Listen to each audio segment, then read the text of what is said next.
ಅಥವಾ ವಿವೇಕ ಮಾಲೆ ಹಾಕೊಂಡಿರೋರಿಗೂ ವಿವೇಕ ವಿಚಾರವನ್ನ ಕೇಳಲಿಕ್ಕೆ ಇಚ್ಛೆ ಪಡುವ ಪ್ರತಿಯೊಬ್ಬರಿಗೂ ಕೂಡ ನಾನು ಹೃತ್ಪೂರ್ವಕವಾಗಿ ಸ್ವಾಗತಿಸ್ತೇನೆ. ಪ್ರತಿನಿತ್ಯ ಸ್ವಾಮಿ ವಿವೇಕಾನಂದರ ಯಾವ್ದಾದ್ರು ಒಂದು ವಿಚಾರವನ್ನು ತಿಳ್ಕೊಳ್ಳುವಂತ ಪ್ರಯತ್ನವನ್ನು ನಾವು ಮಾಡ್ತಿದೀವಿ. ಹಾಗೆ ಆಗ್ಬೇಕಲ್ಲೇನು? ಯಾವ್ದಾದ್ರು ಮಹಾಪುರುಷ ಅಂತಂದ್ರೆ ಒಂದು ಫೋಟೋ ಇಟ್ಟು ಅವರನ್ನು ಪೂಜೆ ಮಾಡೋದ್ರಲ್ಲಿ ಬಹಳ ವಿಶೇಷವಾದ ಅರ್ಥ ಇಲ್ಲ.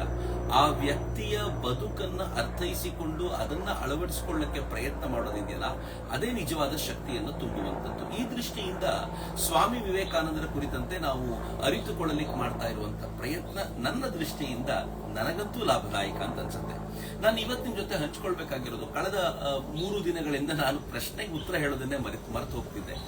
ಮುಂದಿನ ಪ್ರಶ್ನೆ ಕೇಳುವ ಅಥವಾ ಸಮಯ ಆಗ್ಬಿಡುತ್ತೆ ಅನ್ನೋ ಧಾವಂತದಲ್ಲಿ ವಿವೇಕಾನಂದರ ಲೀಲೆ ಅಂತ ನಾನು ಕರೆಯೋದಾದ್ರೆ, ಅವರು ಭಾರತದಲ್ಲಿ ಮಾಡಿದ್ದು ಮತ್ತು ವಿದೇಶದಲ್ಲಿ ಹಿಂದೂ ಧರ್ಮದ ಪುನರ್ಸ್ಥಾಪನೆಗೆ ಮಾಡಿದ ಪ್ರಯತ್ನಗಳು, ಇವೆಲ್ಲವನ್ನು ನೋಡಿದ್ರೆ ಎಷ್ಟೊಂದು ಜನ ಸ್ವಾಮಿ ವಿವೇಕಾನಂದರಿಗೆ ಸಹಕಾರಿಗಳಿದ್ರು ಅಂತ. ನಾನು ನಿಮ್ಗೆ ಕೇಳಿರುವಂತ ಪ್ರತಿ ಪ್ರಶ್ನೆಯೂ ಕೂಡ ಈ ಸಹಕಾರಿಗಳ ಕುರಿತಂತೆ ಆಗಿತ್ತು. ಮೊದಲನೇ ಪ್ರಶ್ನೆ ಕಳೆದ 3 ದಿನಗಳ ಹಿಂದೆ ನಾನು ಕೇಳಿದ್ದು, ಸ್ವಾಮಿ ವಿವೇಕಾನಂದರಿಗೆ ಒಬ್ಬ ಮಹಾರಾಜ ತುಂಬಾ ಸಹಕಾರ ಮಾಡಿದ್ರು, ಖೇತ್ರಿಯ ಮಹಾರಾಜ. ಆ ಖೇತ್ರಿಯ ಮಹಾರಾಜನ ಹೆಸರೇನು ಅಂತ ಕೇಳಿದ್ದೆ. ಅಫ್ಕೋರ್ಸ್ ಬಹಳ ಜನ ಉತ್ತರ ಕಳಿಸ್ತಿದ್ದೀರಿ. ಎಕ್ಸರ್ಸೈಸ್ ಕಳಿಸದೆ ಹೋಗಿದ್ದರಿಂದ ಅನೇಕರಿಗೆ ನಾನು ಕನ್ಸಿಡರ್ ಮಾಡ್ಲಿಕ್ಕೆ ಆಗ್ಲಿಲ್ಲ. ಖೇತ್ರಿಯ ಮಹಾರಾಜನ ಹೆಸರು ರಾಜ ಅಥವಾ ಮಹಾರಾಜ ಅಜಿತ್ ಸಿಂಗ್ ಅಂತ ಆತನ ಹೆಸರು. ಮಹಾರಾಜ ಅಜಿತ್ ಸಿಂಗ್, ಸರ್ದಾರ್ ಅಜಿತ್ ಸಿಂಗ್ ಎಂಥವ್ರು ಅಂತಂದ್ರೆ, ಅವರು ವಿವೇಕಾನಂದರನ್ನ ಅತ್ಯಂತ ಶ್ರದ್ಧೆಯಿಂದ, ನಾನು ಈ ಮಾತನ್ನು ಹೇಳಿದ್ರೆ ಅಚ್ಚರಿ ಅನಿಸಬಹುದು, ಪೂಜಿಸುವ ಹಂತಕ್ಕೆ ತೆಗೆದುಕೊಂಡು ಹೋದವರು ಅಂತ. ಸ್ವಾಮಿ ವಿವೇಕಾನಂದರಿಗೂ ಅಜಿತ್ ಸಿಂಗರ ಮೇಲೆ ಯಾವ ತರದ ಗೌರವ ಇತ್ತು ಅಂತಂದ್ರೆ, ವಿವೇಕಾನಂದರು ಅಜಿತ್ ಸಿಂಗರಿಗೆ ಬರೆದ ಪತ್ರಗಳನ್ನು ಓದಬೇಕು. ಅದು ಬರೀ ಪತ್ರಗಳಲ್ಲ, ಸ್ವಾಮಿ ವಿವೇಕಾನಂದರ ಹೃದಯದ ಅಭಿವ್ಯಕ್ತಿ ಅಂತ ಅನ್ಸುತ್ತೆ. ಸ್ವಾಮಿ ವಿವೇಕಾನಂದರು ಭಾರತದಲ್ಲಿ 1-2-3 ಆ ತರದ ಪತ್ರಗಳನ್ನು ಬರೆದಿದ್ದಾರೆ, ತಮ್ಮ ಹೃದಯವನ್ನೇ ತೆರೆದಿಟ್ಟಿರುವಂತ ಪತ್ರಗಳು. ಅದರಲ್ಲೊಬ್ರು ಅಜಿತ್ ಸಿಂಗು, ಇನ್ನೊಬ್ರು ಅಳಸಿಂಗ್ ಪೆರುಮಾಳ್ರು, ಈ ತರದವರು. ಅದು ಬಿಟ್ಟರೆ ಅವರ ಕೆಲವು ಸೋದರ ಸನ್ಯಾಸಿಗಳು, ಅಖಂಡಾನಂದರಂತ ಅವರಿಗೆ ವಿಶೇಷವಾಗಿ ಅವರು ಬರೆದಿರುವಂತ ಪತ್ರಗಳು ಅವರ ಹೃದಯವನ್ನ ತೋರಿಸುವಂತದ್ದು. ಅಜಿತ್ ಸಿಂಗರಿಗಂತೂ ಸ್ವಾಮೀಜಿ ಬರಿತಾ ಇದ್ದ ಪತ್ರದಲ್ಲಿ ಏನ್ ಬರೀತಿದ್ರು ಗೊತ್ತಾ? ಯುವರ್ ಹೈನೆಸ್ ಅಂತ ಕರಿತಾ ಇದ್ರು. ಅಂದ್ರೆ ನಾವು ಅತ್ಯಂತ ಎತ್ತರದಲ್ಲಿರೋರಿಗೆ, ಈ ರಾಣಿಗೆಲ್ಲ ಹೇಗೆ ಬ್ರಿಟಿಷರು ಕರಿತಾ ಇದ್ರು, ಅತ್ಯಂತ ಎತ್ತರದಲ್ಲಿಟ್ಟು ಯುವರ್ ಹೈನೆಸ್ ಅಂತ. ಹಾಗೆ ಸ್ವಾಮಿ ವಿವೇಕಾನಂದರು ಯಾವ ಮಹಾರಾಜರಿಗೂ ಹೀಗೆ ಕರೆದವರಲ್ಲ. ಆದ್ರೆ ಖೇತ್ರಿಯ ಮಹಾರಾಜರಿಗೆ ಮಾತ್ರ ಅವ್ರು ಅತ್ಯಂತ ಗೌರವ ಕೊಡ್ತಾ ಇದ್ರು. ಇನ್ನು ಎರಡನೇದು, ಖೇತ್ರಿಯ ಮಹಾರಾಜರಿಗೆ ಪತ್ರ ಎಂಡ್ ಮಾಡ್ತಾರಲ್ಲ, ಎಂಡ್ ಮಾಡುವಾಗ ಏನಂತ ಬರೀತಿದ್ರು ಗೊತ್ತಾ? ಯಾರಿಗೂ ಹೀಗೆ ಬರ್ದವರಲ್ಲ ಅವರು. ಯುವರ್ಸ್ ಒಬಿಡಿಯೆಂಟ್ಲಿ ಅಂತ ಬರೀತಿದ್ರು, ನಿಮಗೆ ವಿಧೇಯನಾಗಿರುವ ಅಂತ. ಹೆಂಗ್ ಸಾಧ್ಯ ಅಂತ ಆಶ್ಚರ್ಯ ಅನ್ಸತ್ತಲ್ವೇನು? ವಿವೇಕಾನಂದರಿಗೆ ಖೇತ್ರಿಯ ಮಹಾರಾಜರನ್ನ ಕಂಡ್ರೆ ಅಷ್ಟು ಪ್ರೀತಿ ಮತ್ತು ಗೌರವ.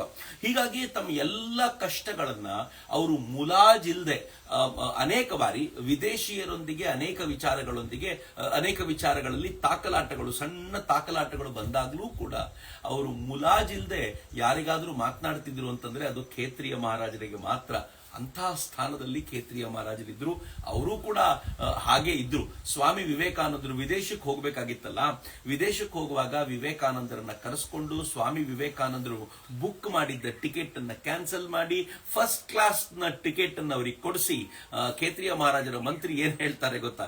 ಅವ್ರು ಹೇಳ್ತಾರೆ, ಸ್ವಾಮೀಜಿ ನೀವು ರಾಜರ ಪುರೋಹಿತರಾಗಿ ಅಥವಾ ರಾಜರ ಕಡೆಯಿಂದ ಹೋಗುವಂತವರಾಗಿದ್ದರಿಂದ ಫಸ್ಟ್ ಕ್ಲಾಸ್ ಅಲ್ಲಿ ಹೋಗ್ಬೇಕು ನೀವೀಗ ಅಂತ ಅತ್ಯಂತ ಗೌರವದಿಂದ ಕಳಿಸ್ಕೊಟ್ಟಿದ್ರು. ಅದು ಖೇತ್ರಿಯ ಮಹಾರಾಜರು ಎಂತ ದೊಡ್ಡ ಸಹಕಾರಿಯಾಗಿ ನಿಂತರು ಅಂತ. ಇನ್ನು ನಾನು ಎರಡನೇ ಪ್ರಶ್ನೆ ನಿಮ್ಮನ್ನು ನಾನು ಕೇಳಿದ್ದು, ಸ್ವಾಮಿ ವಿವೇಕಾನಂದರು ಮಾಡಿದ ಭಾಷಣಗಳನ್ನ ಬರ್ಕೊಂಡ ವ್ಯಕ್ತಿ ಯಾರು ಅಂತ. ಯಾರ ಕಾರಣಕ್ಕೋಸ್ಕರ ಸ್ವಾಮಿ ವಿವೇಕಾನಂದರ ಮಾತುಗಳು ನಮ್ಗೆ ಈಗ ಸಿಕ್ಕಿದೆಯೋ ಅವ್ರ ಹೆಸರೇನು ಅಂತ. ಅವ್ರ ಹೆಸರು ಜೆ ಗುಡ್ವಿನ್ ಅಂತ. ಗುಡ್ವಿನ್ ಅಂತ ಹೆಸರು. ಸ್ವಾಮಿ ವಿವೇಕಾನಂದರು ಬಹಳ ಬಾರಿ ಹೇಳ್ತಿದ್ರು, ನಿನಗೆ ಗುಡ್ವಿನ್ ಅಂತ ಅದು ಯಾಕೆ ಹೆಸರಿಟ್ರೋ ಗೊತ್ತಿಲ್ಲ ಕಣೋ, ಬ್ಯಾಡ್ವಿನ್ ಅಂತ ಇಡಬೇಕಿತ್ತು. ಯಾಕೆ ಅಂತಂದ್ರೆ ಆತ ಗ್ಯಾಮ್ಲಿಂಗ್ ಆಟ ಆಡಬೇಕಾದಾಗ ಅನೇಕ ಬಾರಿ ಸೋಲ್ತಿದ್ದಂತೆ, ಸಿಕ್ಕಾಪಟ್ಟೆ ದುಡ್ಡು ಅದರಲ್ಲಿ ಕಳ್ಕೊಂಡಂತೆ. ಸ್ವಾಮಿ ವಿವೇಕಾನಂದರ ಸಂಪರ್ಕ ಆತನಿಗಾದಾಗ ಆತನ ವಯಸ್ಸು ಎಷ್ಟು ಗೊತ್ತಾ? ಹಾರ್ಡ್ಲಿ 24-25 ಇರ್ಬೋದು, ನಾಟ್ ಮೋರ್ ದೆನ್ ದಟ್. 24-25, ಒಂದು 24 ನಾವು ಇಟ್ಕೊಂಡ್ರೆ ಮುಂದಿನ 2-3 ವರ್ಷಗಳ ಕಾಲ ನಿರಂತರವಾಗಿ ವಿವೇಕಾನಂದರ ಜೊತೆ ಇದ್ದ. ಎಟ್ ದ ಏಜ್ ಆಫ್ 27-28 ಆತ ದೇಹತ್ಯಾಗವನ್ನೇ ಮಾಡಿಬಿಟ್ಟ ಜೆ ಗುಡ್ವಿನ್. ಎಂತ ಹೆಸರು ಅವನದು. ವಿವೇಕಾನಂದರ ಬಗ್ಗೆ ಯಾರಾದ್ರೂ ಮಾತಾಡಿದ್ರೆ, ಗುಡ್ವಿನ್ ಬಗ್ಗೆ ಹೇಳದೆ ಹೋದ್ರೆ ಅವರು ವಿವೇಕಾನಂದರ ಬದುಕನ್ನ ಕಂಪ್ಲೀಟ್ ಮಾಡಿದ್ದಾರೆ ಅಂತ ಆಗೋದಿಲ್ಲ. ಸ್ವಾಮಿ ವಿವೇಕಾನಂದರು ಅಮೆರಿಕಾದಲ್ಲಿ ತಿರುಗಾಡ್ತಾ ಇರುವಾಗ ಅವರ ಅನೇಕ ಶಿಷ್ಯರಿದ್ರಲ್ಲ, ವಿವೇಕಾನಂದರ ಪ್ರಭಾವಕ್ಕೆ ಒಳಗಾದವರು, ವಿವೇಕಾನಂದರ ಮಾತುಗಳನ್ನ ದಾಖಲಿಸಲಿಕ್ಕೆ ಯಾರಾದ್ರೂ ಸ್ಟೆನೋಗ್ರಾಫರ್ ಬೇಕು ಅಂತ ಹುಡುಕಾಡ್ತಿದ್ರು. ಆಗ ಈ 24-25 ತರುಣ ಅವನು ಅಪ್ಲೈ ಮಾಡಿದ ತಕ್ಷಣ ಅವನ ಎಲ್ಲ ಕ್ವಾಲಿಟೀಸ್ ನೋಡಿದ್ರು, ಅವನನ್ನ ಕರೆಸ್ಕೊಂಡ್ರು, ಇಷ್ಟು ದುಡ್ಡು ಅಂತ ಚಾರ್ಜ್ ಮಾಡ್ಲಿಕ್ಕೆ ಶುರು ಮಾಡಿದ. ವಿವೇಕಾನಂದರ ಜೊತೆ ಕೆಲವು ದಿನಗಳ ಕಾಲ, ಹಾರ್ಡ್ಲಿ ಕೆಲವು ದಿನ ಏನು, 1-2 ದಿನ ವಿವೇಕಾನಂದರ ಜೊತೆ ಒಡನಾಡಿದ, ವಿವೇಕಾನಂದರ ಭಾಷಣಗಳನ್ನ ಬರ್ಕೊಂಡ. ಆಮೇಲೆ ಏನ್ ಹೇಳಿದ ಗೊತ್ತಾ, ನನಗೆ ಯಾವ ಸಂಬಳವೂ ಬೇಕಾಗಿಲ್ಲ, ಅವರು ತಮ್ಮ ಬದುಕನ್ನೇ ಕೊಟ್ಟಿರುವಾಗ ನನ್ನ ಸಂಬಳವನ್ನು ಕೊಡೋದು ಕಷ್ಟವ, ನನ್ನ ಬದುಕಿಗೆ ಎಷ್ಟು ಅಗತ್ಯ ಇದೆಯೋ ಅಷ್ಟು ಮಾತ್ರ ಕೊಟ್ಟರೆ ಸಾಕು ಅಂತ. ಮನೇಲಿ ಕಷ್ಟ ಇರಲಿಲ್ಲ ಅಂತಲ್ಲ, ಅವನಿಗಿಬ್ರು ಅಕ್ಕಂದ್ರಿದ್ರು, ಅವರ ಜವಾಬ್ದಾರಿ ಇತ್ತು, ಅವನ ಫ್ಯಾಮಿಲಿಯಲ್ಲಿ ಪ್ರಾಬಬ್ಲಿ ತಂದೆಯನ್ನು ಕಳ್ಕೊಂಡಿದ್ರಿಂದಾಗಿ ಎಲ್ಲ ಜವಾಬ್ದಾರಿ ಇದ್ದಾಗ್ಲೂ ಕೂಡ ತಾನು ಸರ್ವಸ್ವವನ್ನು ಸ್ವಾಮಿ ವಿವೇಕಾನಂದರಿಗೋಸ್ಕರ ಅಂಡ್ ಒಂದ್ ಹೆಜ್ಜೆ ಮುಂದೆ ಹೋಗಿ ಹೇಳೋದಾದ್ರೆ ಈ ರಾಷ್ಟ್ರಕ್ಕೋಸ್ಕರ ತ್ಯಾಗ ಮಾಡಿದ ಪುಣ್ಯಾತ್ಮ. ವಿವೇಕಾನಂದರನ್ನ ಹೇಗೆ ಅನುಸರಿಸಿದ ಗೊತ್ತಾ, ಅವನು ವಿವೇಕಾನಂದರೊಂದಿಗೆ ಭಾರತಕ್ಕೂ ಬಂದ, ಇಲ್ಲೂ ಸ್ವಾಮಿ ವಿವೇಕಾನಂದರ ಜೊತೆ ಇದ್ದ. ಆಮೇಲೆ ವಿವೇಕಾನಂದರ ಇಲ್ಲಿನ ಕಷ್ಟಗಳನ್ನ, ಇಲ್ಲಿನ ಜನ ವಿವೇಕಾನಂದರಿಗೆ ನಮ್ ಜನ ಎಲ್ಲ ಕೊಡ್ತಿದ್ರು, ದುಡ್ಡು ಕೊಡ್ಲಿಕ್ಕೆ ಮಾತ್ರ ಹಿಂದೆ ಮುಂದೆ ನೋಡ್ತಿದ್ರು. ಹೀಗಾಗಿ ಅವನು ಏನ್ ಮಾಡ್ದ ಗೊತ್ತಾ, ಒಂದು ಪತ್ರಿಕೆಗೆ ತಾನು ಕರೆಸ್ಪಾಂಡೆಂಟ್ ಆಗಿ ತನ್ನ ಬದುಕನ್ನ ನಡೆಸ್ಲಿಕ್ಕೆ ಆ ಪತ್ರಿಕೆಯಿಂದ ಹಣ ತೆಗೆದುಕೊಳ್ತಿದ್ದ, ಉಳಿದಂತೆ ವಿವೇಕಾನಂದ ಕೆಲಸವನ್ನು ಮಾಡ್ತಾ ಇದ್ದ. ಏನ್ ಅದ್ಭುತವಾದ ಜೀವ.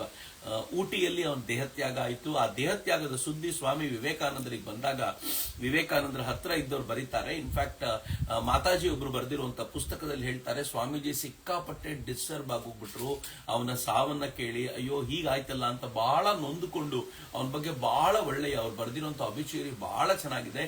ಸ್ವಾಮಿ ವಿವೇಕಾನಂದರು ಅವನ ಕುರಿತಂತೆ ಒಂದು ಕವನವನ್ನೇ ಬರೆದು ಬಿಟ್ರು. ಎಂಥ ವ್ಯಕ್ತಿತ್ವ ಅವನದ್ದು ಅಂತ. 27-28ರಲ್ಲಿ ತನ್ನ ದೇಹತ್ಯಾಗವನ್ನೇ ಮಾಡಿಬಿಟ್ಟಂತ ಆ ಪುಣ್ಯಾತ್ಮ ಜೆ ಗುಡ್ವಿನ್ ನೆನಪಿಸಿಕೊಳ್ಳೇಬೇಕಾದವನು. ಇನ್ನು ನಾನು ನಿನ್ನೆ ಕೇಳಿದ ಪ್ರಶ್ನೆ ಏನು ಅಂತಂದ್ರೆ, ಸ್ವಾಮಿ ವಿವೇಕಾನಂದರು ಅಮೆರಿಕಾದಲ್ಲಿ ಒಂದ್ ಕಡೆ ಇದ್ರು, ಚಿಕಾಗೋದಲ್ಲಿ 1 ತಿಂಗಳಿದೆ ಇನ್ ಕಾರ್ಯಕ್ರಮಕ್ಕೆ, ಸಿಕ್ಕಾಪಟ್ಟೆ ಕಾಸ್ಟ್ಲಿ ಆಗುತ್ತಲ್ಲ ಉಳ್ಕೊಳ್ಳೋದು ಅಂತ ಗೊತ್ತಾದಾಗ ಸ್ವಾಮಿ ವಿವೇಕಾನಂದರು ಬೋಸ್ಟನ್ ನಗರಕ್ಕೆ ಹೋದ್ರು.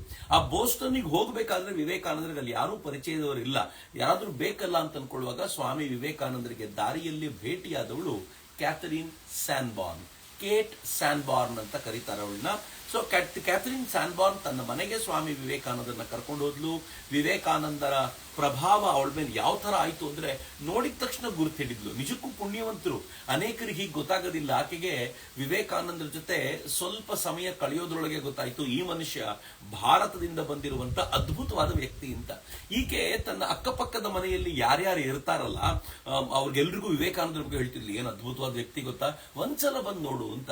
ಅವ್ರು ಬಂದು ನೋಡ್ಕೊಂಡು ಹೋಗ್ತಿದ್ರು. ಕೊನೆಗೆ ಈಕೆಯ ಪ್ರಭಾವದಿಂದಾಗಿಯೇ ಹಾರ್ವರ್ಡ್ ಯೂನಿವರ್ಸಿಟಿಯ ಪ್ರೊಫೆಸರು ಸ್ವಾಮಿ ವಿವೇಕಾನಂದರನ್ನ ಗುರುತಿಸ್ಕೊಳ್ಳಿಕ್ ಸಾಧ್ಯ ಆಗಿದ್ದು, ಸ್ವಾಮಿ ವಿವೇಕಾನಂದರನ್ನ ಆನಿಸ್ಕ್ವಾಮ್ನ ತನ್ನ ಬಂಗಲೆಗೆ ಕರೆಸ್ಕೊಂಡು ಅಲ್ಲಿ ಅವ್ರ ಜೊತೆ ಮಾತನಾಡ್ತಾ ವಿವೇಕಾನಂದರ ಕುರಿತಂತೆ ಪರಿಚಯ ಪತ್ರವನ್ನು ಬರೆದುಕೊಡ್ಲಿಕ್ಕೆ ಸಾಧ್ಯವಾಗಿದ್ದು ಈ ಸಂದರ್ಭದಲ್ಲಿ ಅಂತ ಕೂಡ ಹೇಳಲಾಗುತ್ತೆ ಅಂತ ಹೇಳ್ತಾರೆ. ಸತ್ಯ ಕೂಡ ಅದು.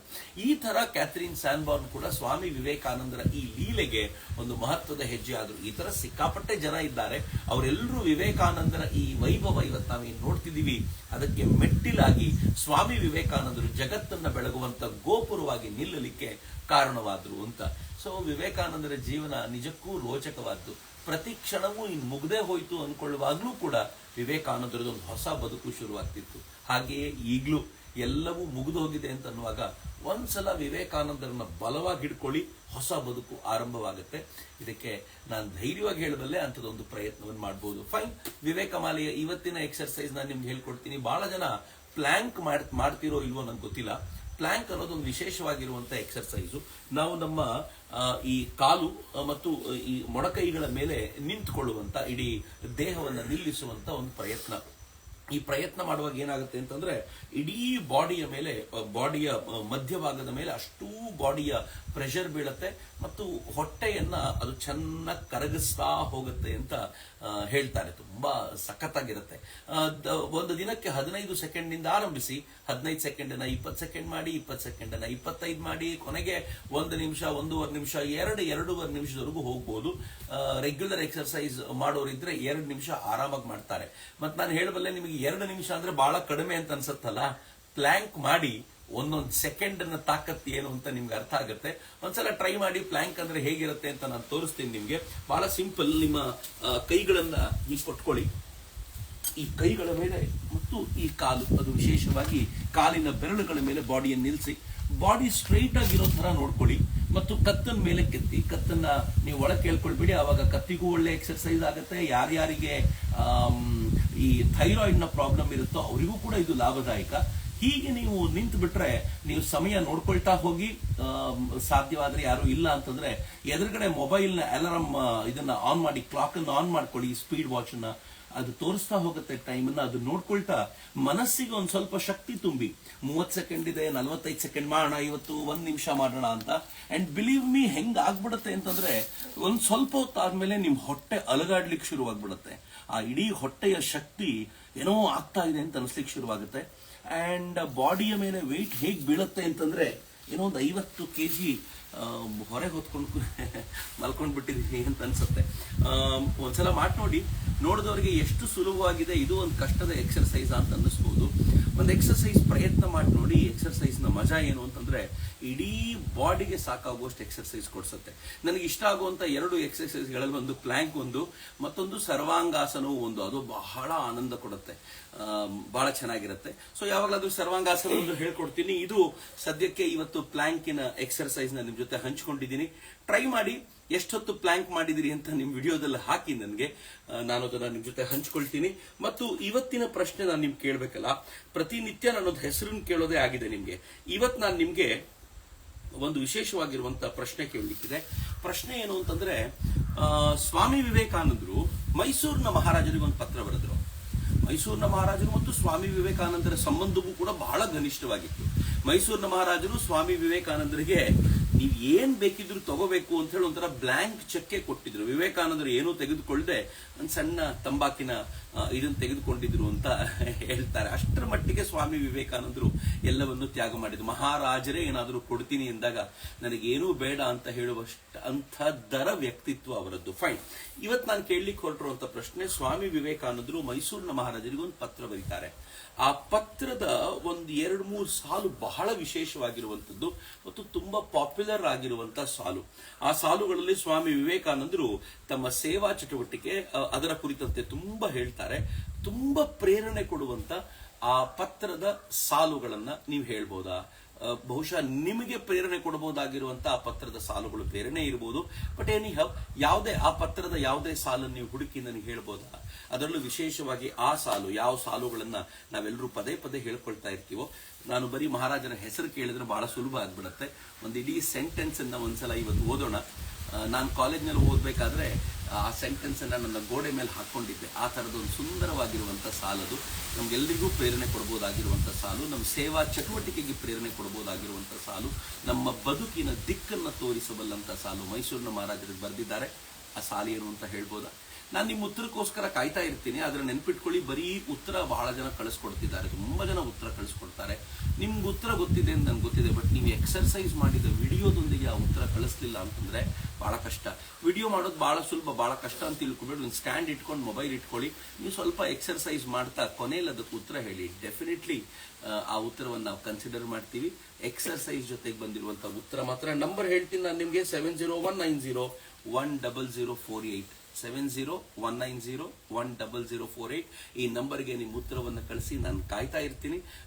ಇವತ್ತಿನ ನಿನ್ನೆ ಕೇಳಿರುವಂತಹ ಪ್ರಶ್ನೆಗೆ ಉತ್ತರ ನಾನು ಕೇಟ್ ಸ್ಯಾನ್ಬಾರ್ನ ಬಗ್ಗೆ ನಿಮ್ಗೆ ಹೇಳಿದ್ನಲ್ಲ, ಈ ಪ್ರಶ್ನೆಗೆ ಉತ್ತರ ಮತ್ತು ವಿಡಿಯೋ ಕಳಿಸ್ಕೊಟ್ಟವರು ಮಮದಾಪುರ ಬಾಗಲಕೋಟೆ ಬನಹಟ್ಟಿಯಿಂದ ಗುರುರಾಜ್ ಅವರು ಈ ಉತ್ತರವನ್ನು ಕಳಿಸ್ಕೊಟ್ಟಿದ್ದಾರೆ.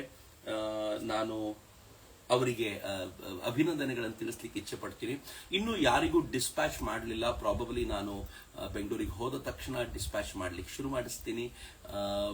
ಆ ಬ್ಯಾಡ್ಜ್ ಅನ್ನ, ವಿವೇಕಾನಂದರದೊಂದು ಪುಸ್ತಕವನ್ನ ದಯಮಾಡಿ ಜೊತೆಯಲ್ಲಿ ಇಟ್ಕೊಳ್ಳಿ. ವಿವೇಕಾನಂದರು ನಮ್ಮೆಲ್ಲರನ್ನು ಕಾಪಾಡಲಿ ಅಂತ ಪ್ರೀತಿಯಿಂದ ಕೇಳ್ಕೊಳ್ತೀನಿ. ಎಲ್ರಿಗೂ ನಮಸ್ಕಾರ. ಮತ್ತೆ ನಾಳೆ ಭೇಟಿ ಆಗ್ತೀನಿ. ಅಲ್ಲಿವರೆಗೂ ನಮಸ್ಕಾರ. ವಂದೇ ಮಾತರಂ. ಜೈ ಹಿಂದ್.